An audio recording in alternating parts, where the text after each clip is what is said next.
ইন্ডাকশানে এই কয়েল বারবার পোড়ার কারণ হচ্ছে, প্রথমে এই যে ইউনিভার্সাল মাদারবোর্ডটি যে লাগানো থাকে এইটার সাথে এটা ম্যাচিং হয় না। কয়েলটা এইটা 22 ওয়াটের আছে, 2200 ওয়াটের, আর এটা 2000 ওয়াটের। ওই জন্য বারবার এই কয়েল খারাপ হয়ে যায়।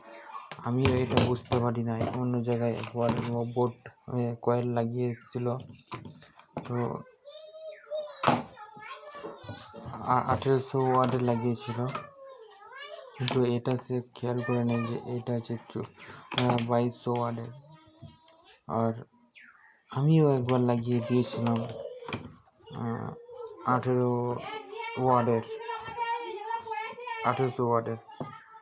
তো আমি অনেক ভাবনা চিন্তা করে দেখে তারপর আমার মাথায় এসছে এটা তো 2200 ওয়াটের, আর এটা তো 1800 ওয়াট।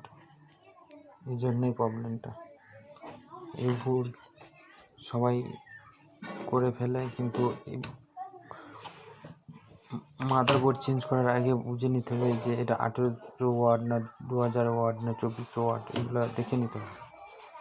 এই ছিল আমার ভিডিও লাইক কমেন্ট শেয়ার করে দেবে।